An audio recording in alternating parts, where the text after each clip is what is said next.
Hello everyone, and welcome back to another tier list. Today we're going to be going through the discography of Cream, one of the great trios to come out of the 60s, and also one of the great rock supergroups of all time, with the incredible personnel of Eric Clapton, Jack Bruce, and Ginger Baker, all of whom come from very strong and wide-ranging musical backgrounds, and the combination of these three musical geniuses made for some very interesting and truly amazing music. And Cream was not a group for a very long period of time. Unfortunately, they did have their fair share of conflicts within the group, but regardless of that, they have certainly left behind an amazing catalog of music that will forever be considered very significant contributions to 60s music, and they will forever be considered one of the greatest trios in rock music history. So I'm very excited to be covering them for today's episode, and what I'm going to do is go through their 4 studio albums, starting with Fresh Cream and going up to Goodbye, and I will score each of them on this tier list, with S being the highest and D being the lowest, and I'll talk a little bit about each album, let you know my thoughts, and we will see where we end up. And please feel free to let me know your thoughts in the comments, where you agree and disagree, and how you would rank these 4 albums. I would love to hear your thoughts. Alright, I think that's about it. Let's jump right into it. Okay, starting out, we have their debut studio album from 1966 titled Fresh Cream, and I will give this one an A. I think this is a very solid debut record. It does a great job of introducing the listener to their sound, which is primarily centered in that blues rock sort of territory, but it also ventures off into some hard rock and psychedelic rock, and it features a nice mix of originals as well as some blues covers. This album had 2 different versions, the UK and the US version, and the track listing is slightly different on each of these, with the US version including the track I Feel Free, which replaces Spoonful. So if we base it off of the US version, that one has 6 originals and 4 covers, and the UK version has 5 originals and 5 covers, and the majority of the originals happen on side 1, and for me personally, I do tend to resonate more with the original songs on this record. I think side 1 on either version of these is pretty much perfect from front to back. It opens up with a nice handful of very high quality Jack Bruce originals with I Feel Free, NSU, Sleepy Time, Dreaming, and then it all gets tied together with an awesome Ginger Baker original titled Sweet Wine. I think their writing was already at the top of its game right from this album, because all 5 of these originals are spectacular. And then for the UK version, closing out side 1 with Spoonful is a very nice choice, one of my favorite blues covers to come out of Cream. And then side 2 contains the majority of the covers on this record, and I still enjoy side 2, but I do think side 1 was a bit stronger. I think it had more standout moments and more exceptional tracks, and just in general, I think I would have preferred more originals rather than more covers for side 2. I do really enjoy some of the covers though, like I had mentioned, Spoonful on side 1 I think is great, and I really like Rollin' and Tumblin', and I'm So Glad would be the standout track from side 2 for me. Absolutely incredible cover, one of my favorite opening chord riffs of any Cream song, but I've never been super fond of the tracks Cat's Squirrel and 4 Until Late. I wouldn't regard either of these as any really standout Cream covers. And the closing track is not one of my favorites either. It's a Ginger Baker original titled Toad, which is basically his big drum feature track, and it's worth noting that this was one of the early songs to feature a drum solo. And while I like the idea of that, I've just never been a huge fan of this song. Obviously, Ginger Baker is a great drummer, and I love what he brings to this band, but this song just in particular never really did anything for me, and I don't think it's the strongest track that they could have ended this album with. So I do have a couple of issues here and there between a few of the cover choices, as well as the closing track. But other than that, I think all of the originals, with the exception of Toad, are incredible. A couple of the covers, like Spoonful and I'm So Glad, I think are very, very good. And there's just a couple of tracks here and there that I could do without, but for 1966, I think it is undeniable that this is very high quality music, and it's coming from 3 very unique musicians that really create some interesting stuff together, and I think it's a great first album for them to put out. So this one gets an A. Okay, moving on, we have their second studio album from 1967 titled Disraeli Gears, and this one gets an easy S, Absolutely incredible record. This one goes down as my favorite Cream album. I love everything they did on here, taking the sounds that they had established on their originals from the previous record and expanding on them even more, adding some more psychedelic elements on certain tracks. I particularly love the album cover on this one. In my opinion, one of the great psychedelic album covers of all time. And this record is 11 tracks long, featuring many more originals than the previous record, with only a couple of covers here and there. But even the cover choices on here I think are stronger than the choices on Fresh Cream. This album features countless Cream classics with songs like Sunshine of Your Love, Tales of Brave Ulysses, Strange Brew, and SWLABR. And while all of the hits on here are amazing, I think there are some seriously awesome B-sides that really carry this record,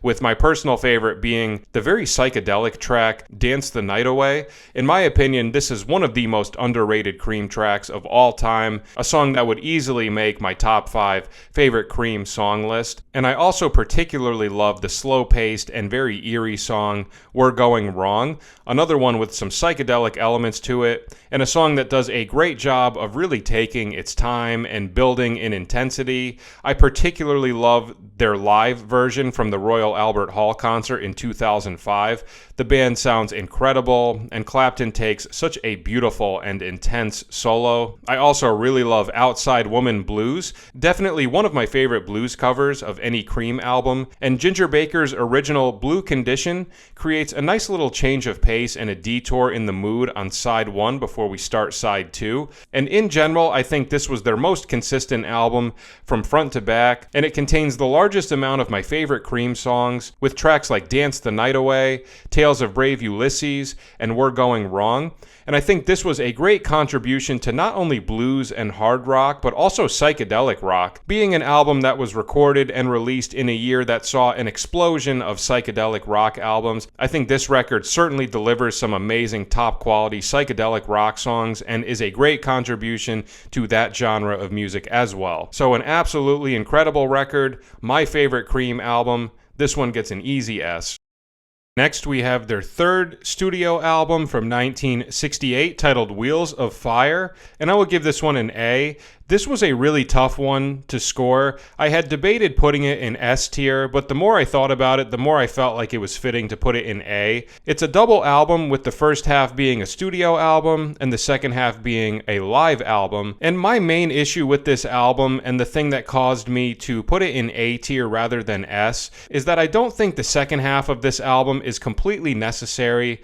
I don't think all of the live tracks add very much to the record. The live songs that they add on here are Crossroads, Spoonful, Train Time, and Toad, and I really do love Crossroads. That would be a song that I do think enhances this album and is the standout of the 4 live recordings. But other than that, I don't really have a huge desire to listen to live recordings of 2 already recorded Cream tracks, with both of them being over 16 minutes in length. And the Jack Bruce original Train Time really doesn't do much for me. So with the exception of Crossroads, I would have been completely fine with them just leaving the live tracks off of this album and sticking to a single album, because if I am viewing this from the standpoint of just being a single album, I think it's absolutely incredible. The first half is 9 tracks long with 7 originals and 2 covers, and I think the band was in a really interesting place stylistically at this point in their discography, and I think you can really hear that throughout this track listing, but in particular on side 1, which features a very interesting blend of different types of tracks. It opens up about as good as it possibly can with their classic hit White Room, which is one of the best Cream songs of all time in my opinion, and stylistically one that is more in that hard rock, psychedelic rock sort of realm. And then that is followed up by a cover of Sitting on Top of the World, which takes on more of a slower bluesy feel. And then we have 2 very interesting originals from Ginger Baker and Jack Bruce, starting out with Passing the Time, which has some very psychedelic elements to it and veers into a lot of different types of moods, with some moments moments that sound very sweet and almost childlike. And then the Jack Bruce track, As You Said, takes on some more Eastern flavors, which is a very cool sound to hear from Cream. Side 2 then delivers a couple more Jack Bruce and Ginger Baker compositions, as well as a cover of Born Under a Bad Sign, which would be one of the standout tracks on Side 2 for me, and another Cream classic. For the originals on Side 2, the two standouts for me would be Politician, written by Jack Bruce, as well as Those Were the Days, which is, in my opinion, the best Ginger Baker original of the entire Cream discography. So like I said, if I was looking at this album from the standpoint of just a 9-track studio album, I would have put it in S tier, but just for me personally, like I said, I don't think the second half of live recordings really adds anything to this album, with the exception of Crossroads. I do think Crossroads is incredible, but the other 3 tracks I just don't find completely necessary, and I don't know if it really enhances this album in any way and just takes away from it a little bit. I would rather just listen to a live Cream album on its own rather than having it being tied into a studio album with the first half being new tracks. So only because of the live half, I couldn't justify putting it in S tier. But regardless of that, I do think this is an incredible record, and it would go down as my second favorite Cream album, so it's still a record that I hold in very high regard. So I will give this one an A. Okay, and lastly, we have their 4th and final studio album from 1969 titled Goodbye, and unfortunately, I'm going to give this one a C. Not a great album to go out on, in my opinion. When you look at the 4 albums of their discography, I would say this is the one that is the least significant and doesn't bring very much new to the table, with the exception of a couple of little things here and there. But there is a little backstory as to how this album came to be. So by the time Wheels of Fire had came out, the group was having a lot of problems, with tension increasing between Jack Bruce and Ginger Baker, and initially Eric Clapton wanted to try to bring in Steve Winwood as a 4th member to see if it could alleviate some of the tensions associated with only being a trio, but ultimately they decided to split up at the end of '68 after a handful of farewell concerts, and they had agreed to make one last album, which would result in this. And this album is 6 tracks long, with 2 songs on side 1 and 4 songs on side 2, and it only contains 3 new originals. It starts out with 3 live versions of songs that have already been on previous albums, and then 3 originals, with one being written by each member of the group. And the track Badge was written by Eric Clapton and George Harrison. The 3 live songs on here are I'm So Glad, Politician, and Sitting on Top of the World. These are all great Cream songs, but again, I think at this point in their discography, if I want to hear them do those songs, I would rather listen to a live album. I think I would have much preferred if they wrote just 6 originals for this record, but at the same time, I do understand that the band was in a fractured state at this point, so it makes sense that they would choose to include a few live songs under these circumstances and probably alleviate some of the pressure of having to continue to write music together. And as far as the 3 originals go, I think Badge is by far the standout song of this record, one of the great Cream songs of all time, and I think if it wasn't for that track being on this album, I don't know if I would ever have any reason to really come back to this record. I think Jack Bruce's original Doing That Scrapyard Thing is a pretty cool song, and it does go into some interesting directions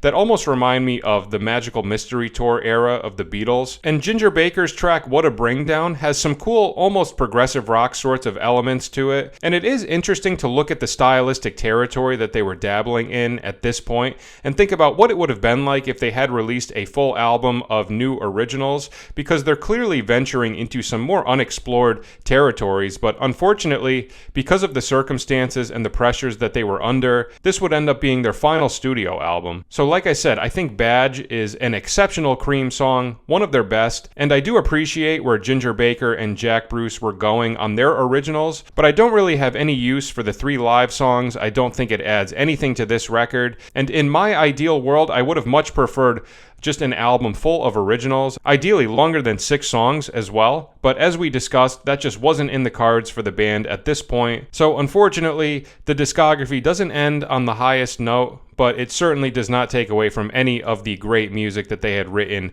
leading up to that, and it still has a couple of individual tracks that I do find enjoyable and are worth revisiting. So not a great album to go out on, unfortunately. This one gets a C.